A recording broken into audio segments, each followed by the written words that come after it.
La récession est là et chacun va de son pronostic sur la conflagration financière qui ne manquera pas de l'aggraver.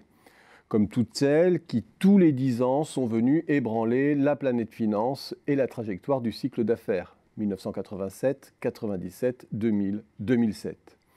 Il y a encore quelques années, les oiseaux de mauvais augure, les Roubini, les Aglietta, étaient ostracisés. Aujourd'hui, les prophètes de la prochaine crise se bousculent au portillon, avec une course à l'échalote à qui annoncera la plus forte, la plus meurtrière. Et des arguments massus en apparence.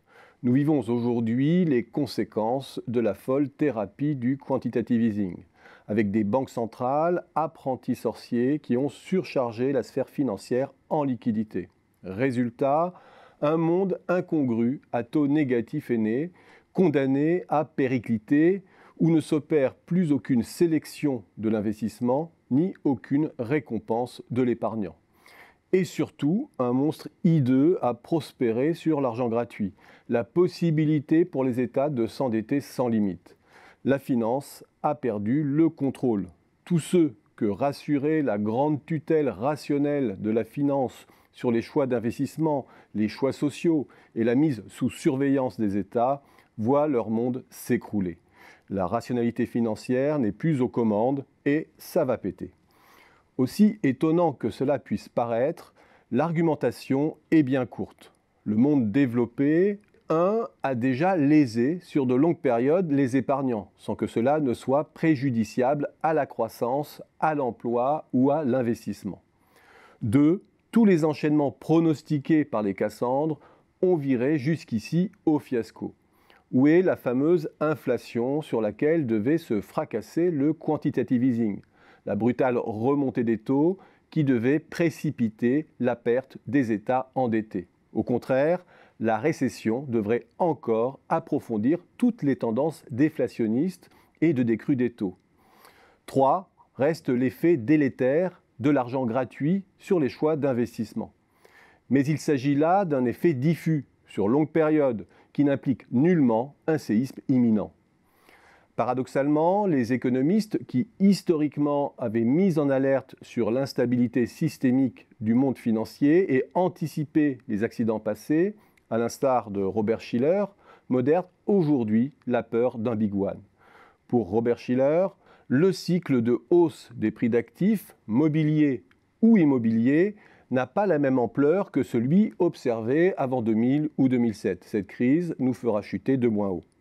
Et on n'observe pas non plus de bulle de crédit équivalente au précédent cycle. Il y aura une récession, une correction des prix d'actifs, certes, mais rien de comparable à 2007-2008.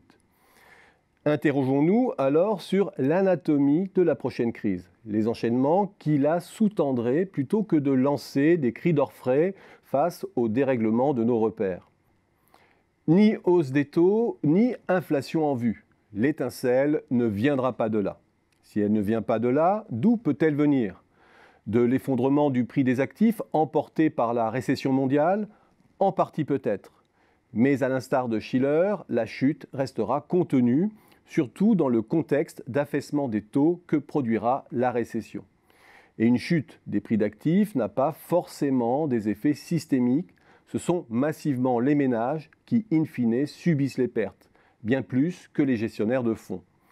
Cela produit des effets de richesse négatifs qui aggravent une récession, mais cela reste de deuxième ordre.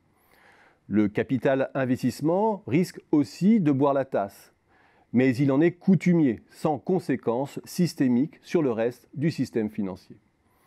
Le vrai talon d'Achille est ailleurs. Ce qui a sauvé la finance jusqu'ici de l'évaporation des revenus d'intérêt, c'est la coexistence de plus-values sur les actions cotées, notamment en techno, sur le non coté et sur l'immobilier. C'est ce qui a fait prospérer les grands fonds de gestion ces dernières années. Ces grands fonds, très concentrés au sommet, se détiennent mutuellement. Derrière BlackRock, il y a Vanguard et une myriade d'autres fonds. Derrière Vanguard, il y a BlackRock et la même myriade de fonds. Et puis, il y a les banques, très souvent en principal actionnaire, comme la banque